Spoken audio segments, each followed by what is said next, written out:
Hey everybody, this is Matt with Dyer's Design and Fabrication.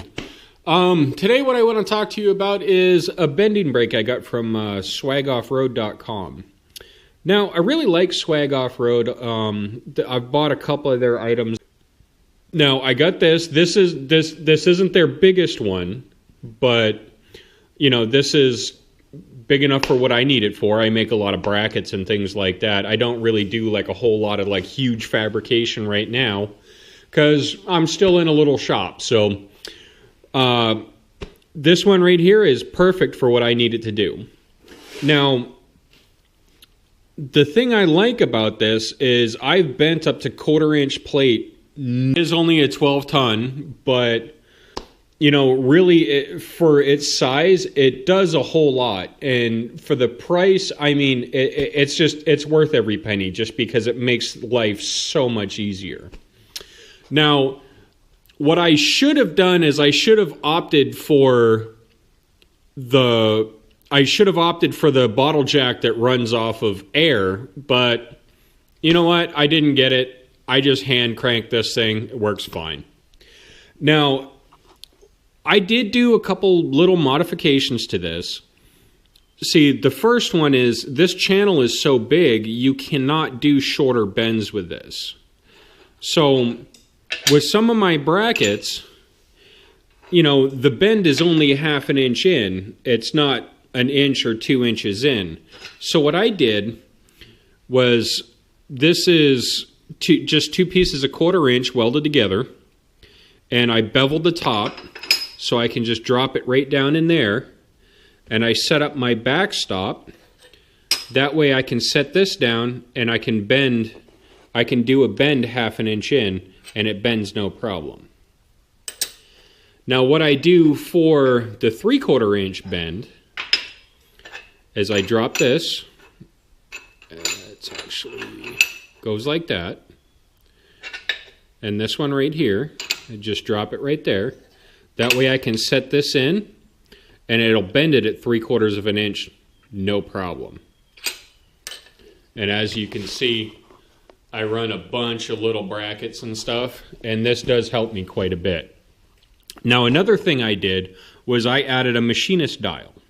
Now, the Machinist Dial will actually measure how far that brake drops down, so you can get the same exact bend every single time. Now, the reason why I'm actually putting this up here is because I have used this several times.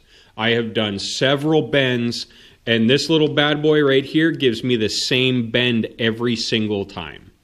That way I can make sure all of my brackets are exactly alike. Now, what I did with this is I just made a little bracket, because see, they come with a little mounting bracket right here off the back of it. So I just made another little bracket, and I welded it right to the slide right here. And then I just did a 45 that's held in with a C-clamp that holds in the rest of the brake. And see, when this little pin on the bottom of it drops down, this hits here, and it zeroes this out. These things are touchy. But it will hit and it'll zero it out. And then however far it goes down, it'll give me the same bend every time. So let me show you how to do this here.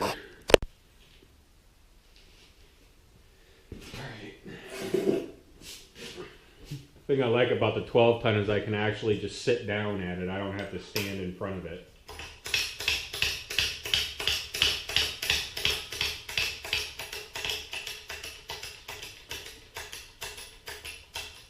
But see, this right here, this bend is actually going to be 3/4 of an inch in. And when I set it in here, it goes against that backstop. And I just get that tight.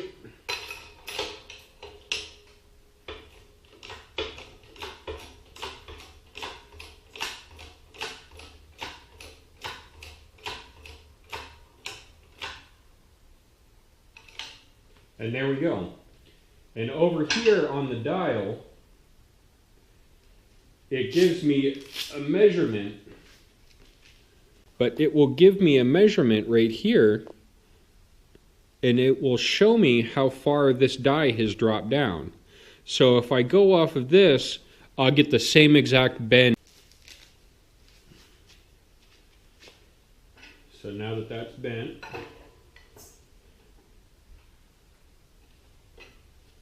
and if you want to opt for the jack that's run off of air, it does make things a little bit quicker. But see, there you go.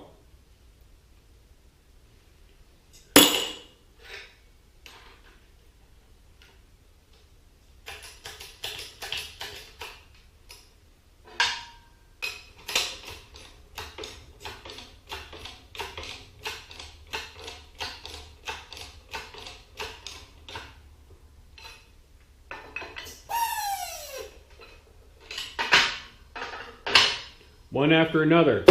Same bend every time. I gotta say, overall, I really like this thing. I'm really happy I bought it. I think it was like right around like $400 because I got the unit that was welded together because I don't really have time to build this stuff right now. I've gotten kind of busy, so I just got the thing that was welded together, and that way I just set it on my press here, and I just started making stuff. But that's about it. Overall, Swag Offroad, pretty damn good.